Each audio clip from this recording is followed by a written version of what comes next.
골목길인데 이쪽에 보면 이제 이런 공방들이 엄청 많은데 실제로 이 종로에 이 공방이 이렇게 해서 주얼리 이런 걸 따져갖고 3,500개가 있대요.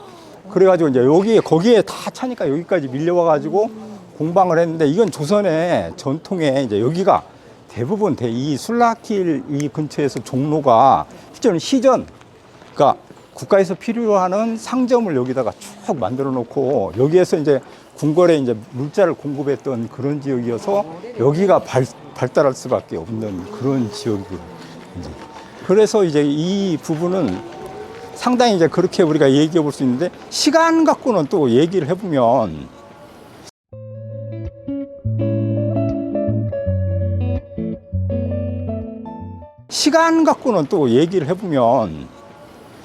실제로 시간의 그 문제는 내 조선을 읽어보며 이해하기가 참 어려웠던 그 부분은 낮 시간과 밤 시간이 다르다는 거예요.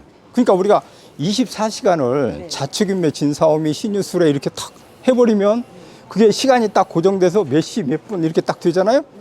근데 조선시대 때는 밤 시간에 이게 밤과 새벽 시간이 자꾸만 달라지니까 부정시법을 이라는 걸 써요.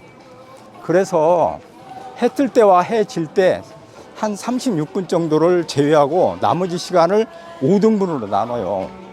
그래서 그걸 갖다가 뭐라고 부르는 게 오경제라고 부르는데 초경, 2경, 3경, 4경, 5경 이렇게 나눠요. 그 다음에 각 경을 뭐로 나눈 거 아니 다시 이제 그걸 갖고서 5점으로 나눠요. 그러니까 5등분을 또다시 하는 거예요.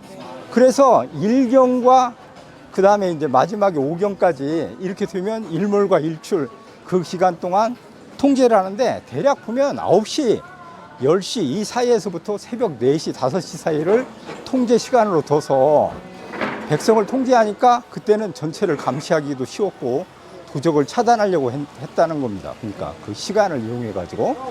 근데 제일 중요한 건 모든 백성들이 시간의 개념을 이해해 가지고 그걸 통해서 자기의 행동을 스스로 규제하고 전체를 통일해서 그와 같이 나가려고 했던 그 점이 제일 조선의 그 왕조를 지키려고 하고 새로운 그 나라를 만들어 가려고 했던 사람들의 신념이었어요. 그러니까 그 지식인층들이 얘기하는 건 주술 사회를 배격하고 상당히 합리적인 사회로 나가려고 했던, 그때 지금의 이제 현대 사회의 합리적인 것과는 다르게 봉건적인 합리주의인데 그 부분이 우리가 이제 그 이해할 때는 정말로 혁신적인 사고였다는 거예요. 그 당시에서 그런 주술을 격파하고 새롭게 합리적인 게 어떤 것인지 깨달아 가지고 해나가려고 했던 그 정신은 정말로 지금 생각해도 굉장했다 이런 생각을 할 수 있어요.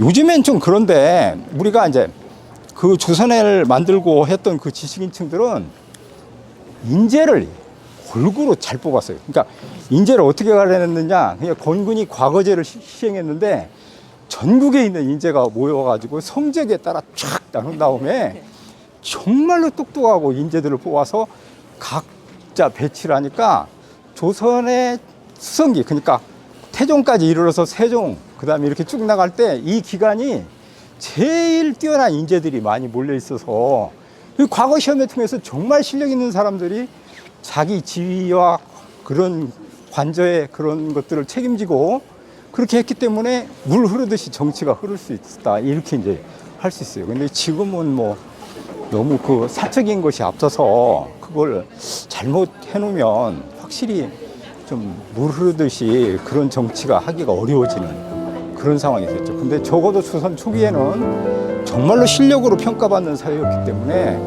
그러는 풍토가 조성되고 그 초기에 너무 대단했죠.